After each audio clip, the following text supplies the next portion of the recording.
Hey y'all, welcome back to my channel, or welcome if it's your first time here. My name is Katherine Young and I'm a creative. And on today's video, we are gonna do a vintage mystery box unboxing, and it is a mini mystery box. And then we are going to open some friend mail and some other vintage finds that I've gotten within like the last 6 months that just haven't made it on the channel that I would love to share with you.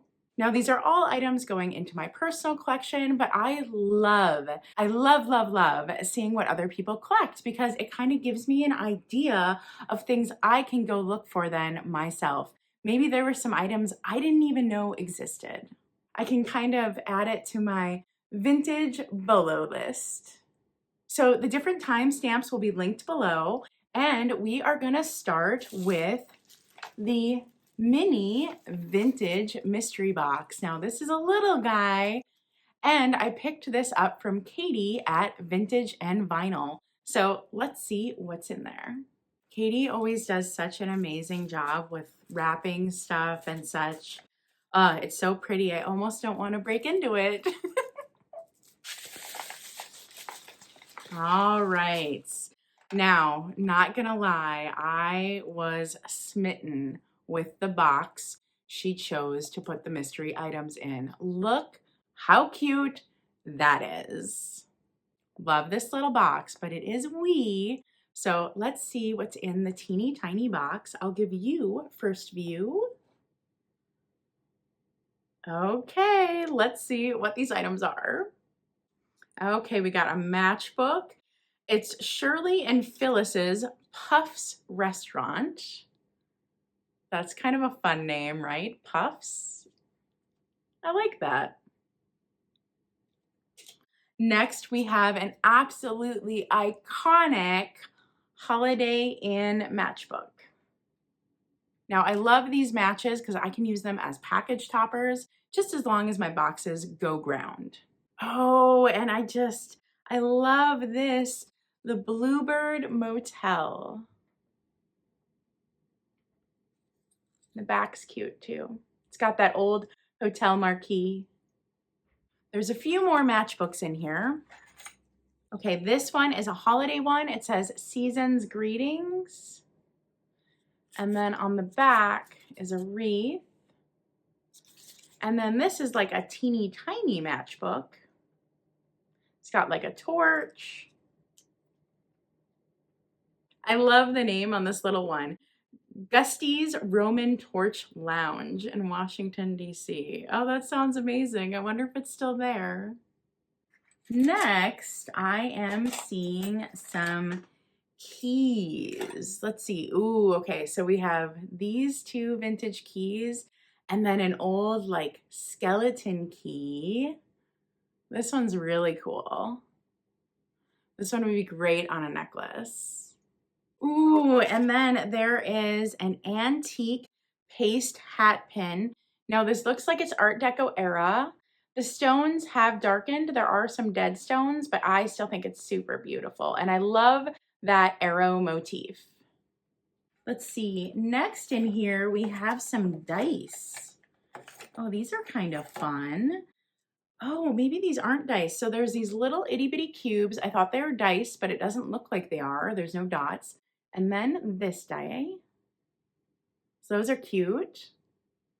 And then how fun are these? There are little thimbles in here, and they look to be tourist pieces. This one says Hoover Home Happiness. So this is like a political piece of propaganda. And then this one says Freelandville Implement Co. So fun little pieces there. Next, we have a coin, and it says Real Winners Club. And then on the back, it says Queens, a class of downtown Las Vegas. So I don't know if I could still cash this in today, but maybe, who knows? Ooh, and then we have a Morris Bryant Hotel soap. That's an oldie. Ooh, and then this is the really cool piece in here. In here is a moths. Yeah, this is a moth repellent. Okay. So this is a moth repellent tin. It has seen better days, but it's really neat.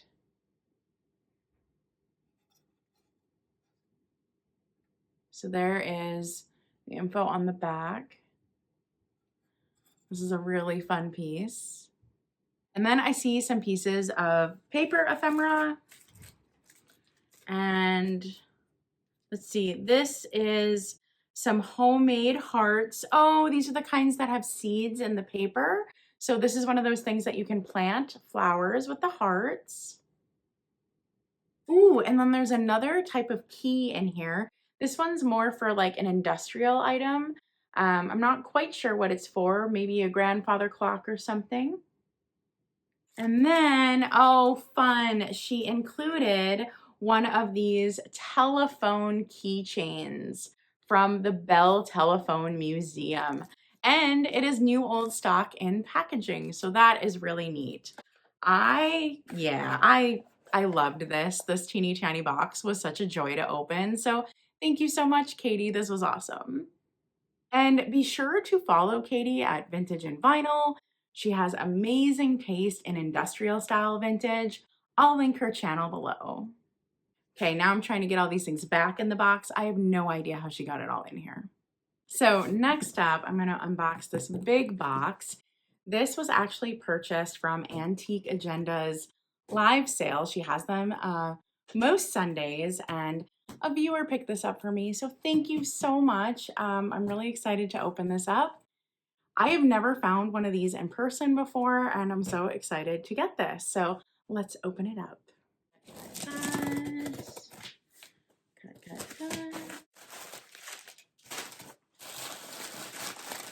Ooh, it's wrapped really well. And what is in here is very fragile. Oh, how cute. Oh, and this feels good. It feels like it made it. Cut. So, pro packing tip. If anything you ever pack has negative space, fill the negative space. This is a vintage, probably borderline antique cloche, and it made it just fine. And it's because the negative space was filled with all the extra padding. Opening big bows is just the best. And she included this cute little package topper, and it is from 1910. Love it so much. Look how well it is wrapped with the foam. Really well wrapped. Okay, so this is what it is. And then let's put the cloche on. Oh my goodness. Is that not breathtaking? Oh my God, I've never found one of these before. So I was really excited to have it. I do believe that this is kind of close to Edwardian Victorian era. So beautiful. So thank you so much for the viewer who picked this up for me. I don't know if you want to be named, so just thank you. And thank you, Heather Elizabeth at Antique Agenda, for finding this treasure. Wow, I need to find the perfect spot for it. So next up, I thought I would share a few pieces of friend mail that I just adore. The amazing Gabby sent me this gorgeous photo album. Love the ribbon on it. It is beautiful, beautiful, perfect for a holiday display, and I adore it. I got one of Miss Pamma Bama's famous bingo cards. Thank you so much. This was actually sent to me by enamor Amy, so that means so much to me, Amy. Thank you. And then I got a super duper special purse. Oh my God, I love it so much. So this Gabby Lish actually sold on a sale with Jamie at Mid-Century Wasted, and Heather Elizabeth at Antique Agenda sent it to me. And y'all, this is like seashell kitsch amazingness. Now I'm debating taking this with me on a trip to Florida, but I love this so much. This is a prize. This is just a prize piece going into my vintage purse collection. And then according to my own rules, I need to get rid of a vintage purse to bring this in. So, so worth it. I've been wanting a super kitschy vintage seashell themed purse like this for a while, and this one is top tier. The next gorgeous vintage item is another vintage purse because, you know, I love them. Now, this one I consider a wall hanger because it's very small. I can't really fit my phone and my keys in it, but it is super duper gorgeous. My cousin actually gave me this for Christmas. Isn't it beautiful?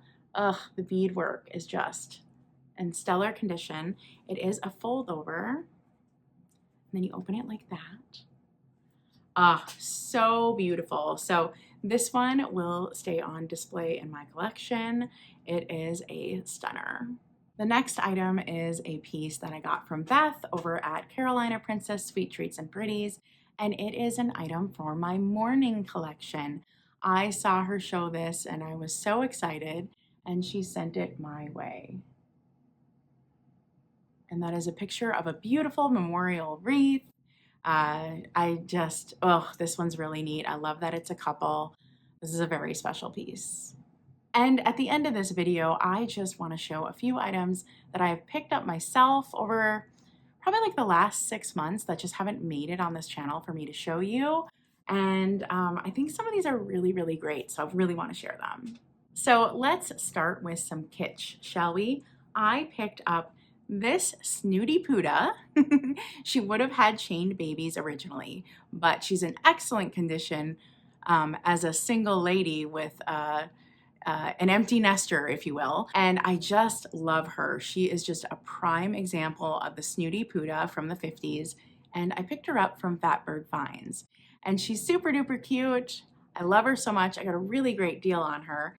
And then the next piece of kitsch I'm going to show you is massive in comparison. So check out this cat. Oh my goodness. So huge. So I bought this from Michael Todd over at The.Cult.Of.Vintage, but I just love it. So these are 2 pieces of kitsch I am adding to my personal collection, and oh my goodness. Now the last piece of kitsch I have to share is a really worn out old stuffed animal. Feels like he's filled with sawdust, and it is this little stinker. I just love him so much. I'm adding him to my personal collection. Oh my goodness. Now I picked him up from Jamie at Mid-Century Wasted. I think he's absolutely fabulous. Does anyone else like want to be a Disney princess so that like random forest animals are your best friends? Because that's my dream for life. That is it. So I would take a pet skunk any day. So I love this. Now, y'all know I have a vintage purse problem. I love vintage purses, but is it really a problem if you use them and they're on display? So I did pick up 2 other vintage purses recently. This one is absolutely exceptional. I got this on Facebook Marketplace for an absolute steal. I only paid $35 for it. And whew, I mean, it's in pretty darn good condition. It does have vintage wear and age, but like, look at this lucite purse. I love this so much. Honestly, I never thought I would find a piece this spectacular in a price range I felt comfortable paying for a purse, since these typically go well over $100, if not $200 or $300. But I love this piece so much. And then I was recently at a Goodwill and I found this little sweetie. So this is a vintage purse. It's small, a little like lunchbox style purse, but I just think it is so sweet. Look at the decoration on there. It feels kind of, I don't know, it feels kind of like cottage core kind of. It's just adorable. So I absolutely love this and will be keeping it in my collection. Okay, then I have some fancy finds. I found this jewelry casket. Beautiful one, large size one, and the inside is even in pretty darn good shape. Now, this will be staying in my personal collection. I love that light blue. I think it's gorgeous. And I style it with some ephemera and a tiny little dancing lady, and this is how I style my piece in my display. I love this so much. This is gonna have to stay with me. I actually originally picked it up for resale, and then I realized I just really love the color. Now this next piece is an amazing, amazing thrift score. So amazing that I kept the price tag on it because I couldn't believe it. Now, keeping price tags on things you thrift, like, tell me you're a thrifter without telling me you're a thrifter. Like, we keep the tags on it because we're proud of the deal we got, right? Who relates to that? So I paid $6.99 for that. And it is this gorgeous Georgian era urn. Amazing, amazing. It is absolutely hand-thrown French porcelain. The legs are uneven, it's hand-painted. I am dead. It has a cracked lid, but I could care less. This is an exceptional piece. Truly stunning, truly amazing, one of a kind. I'm betting there probably was a pair at one point, but I think the fact that I found it at a thrift store is wild. I bet people thought it was mid-century, but I do believe this is early 1800s. And of course, I couldn't show recent purchases without showing some jewelry. So I got this gorgeous brooch from Jamie at Mid-Century Wasted, and you guessed it, she's uranium. So you can see with the black light, it's got the uranium glow. Gorgeous, gorgeous piece. All the stones are there and they're very large. I love this piece. And the next item, I don't think I've featured on this channel, but maybe I did. But anyways, we're gonna show it. It is this gorgeous vanity box. Absolutely gorgeous. And I've been eyeing this for a couple years. And so because I've been eyeing it so long, I made an offer on it. And it was honestly a little bit of a low offer. But the seller took it because it had been sitting on the shelf for at least 2 years. I love this so much, but what really sold me on it is the spider web. Ugh, there's spider webs on it, y'all. I love stuff that is beautiful and kind of creepy at the same time. So this checked all the boxes. Now the inside of this is not in good shape. I think it would be really a fun project to restore this, but this is a treasure.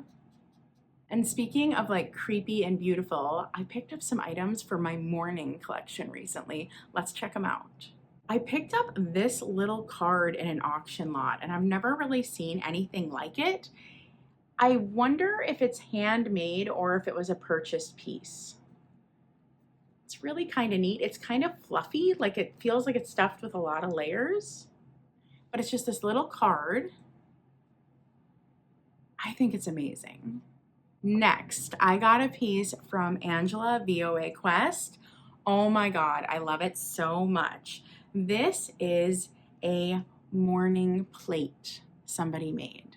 So somebody took the plate, put the glass on it, put the photo in it. It obviously has sun damage, but it is just so beautiful. So this is October 25th, 1910. So cool, so cool. I haven't seen anything like this before and I'm really proud to add it to my collection.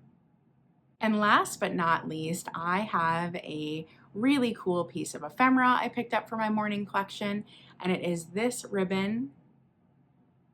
Super duper gorgeous. Now it does have this top part, which is really neat. It's got the bullion, so we know it's really old. And then it is double-sided. So how crazy cool is that?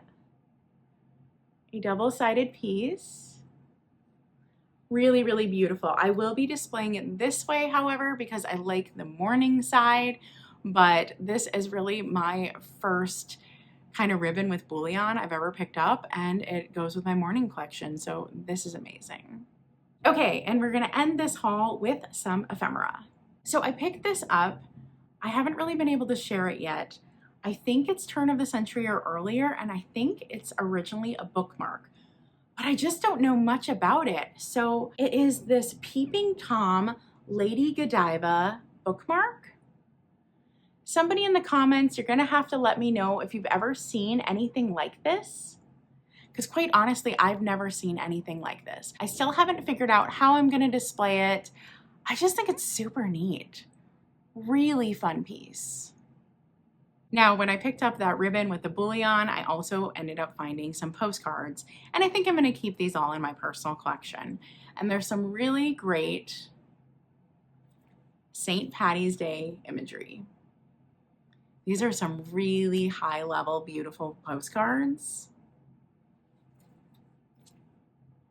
Really excited about them. And then I found this awesomely kitsch winter scene one. Ugh, look at the snow babies. Oh my God, I'm in love. Okay, so we are gonna end this haul with some books. I am an aspirational reader. I keep books around me everywhere. We're gonna start with a huge one. I was able to pick up one of these Gibson books. Now these aren't super hard to find, but they're hard to find in good condition. This is not in great condition, so it was a good price. I did pick it up on eBay. I just love it. This is my first one of this series. He's done a bunch of these. So I would love to get more. I would love to get some with like the original book covers on them, but this is a first in my collection. So this is really cool. I might do an ephemera share of this. Next up, I have some like smaller size books. So this one, I really want to do a video around. So this is the Ladies' Manual of Art or Profit and Pastime. And so in here, it has all kinds of things that women could do for hobbies or to earn an income. Different types of crafts and such. No, what I love in here is in the front page, it literally says $1. I did not pay $1. I paid more than that for this. But I love this book. It's so beautiful. But I would love to absolutely do, oh, and it's 1887. I do believe this is a first edition. I could be wrong, but I would love, love, love to do a video on this and maybe feature some of these Victorian pastimes that women did to earn income or to pass the time, these different skill sets that this book taught them to do. I think it's amazing.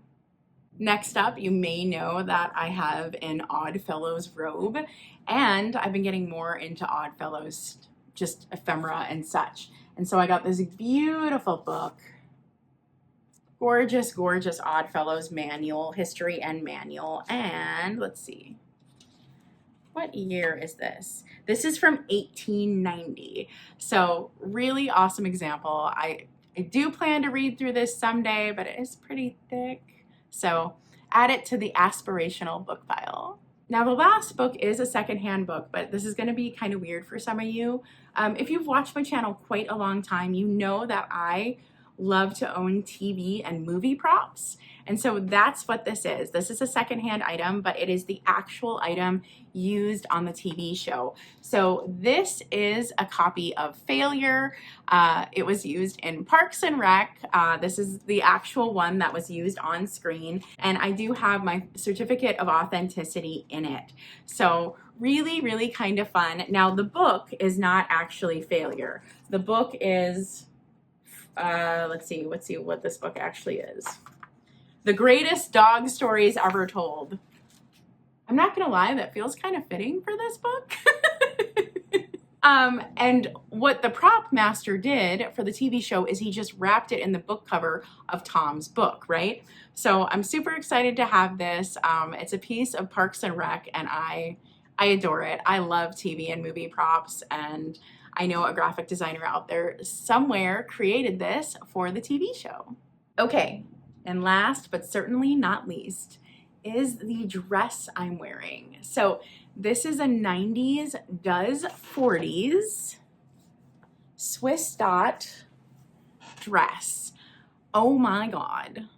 So I have been trying to thrift one of these for at least 5 years. The 90s does 40s Swiss dot dress has kind of been like this iconic dress I wanted to find.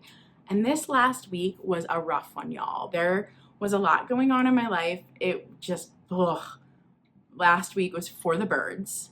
And I was at a thrift store. I was actually donating some items, didn't really find anything. And I walked past this rack of sweatshirts I had already walked past.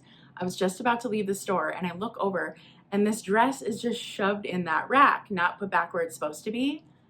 and it is my size and the exact dress I'm looking for. And it even has the oh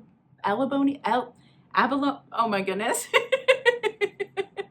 It even has the abalone shell buttons, which is kind of what I wanted too. So it's just absolutely perfect. So this is an amazing thrift find for me. You know, when you find things in your size that you wanted, absolute score. If you don't know, my wardrobe is about 90% thrifted. I wear all thrifted clothing. I kind of like to opt out of fast fashion as much as I can, but this was a holy grail. And that is it, y'all. So if you like vintage, thrifting, creative projects, and more, please subscribe. And if you ring that bell, you'll be the first to know when I next upload. Okay, y'all, stay creative and bye.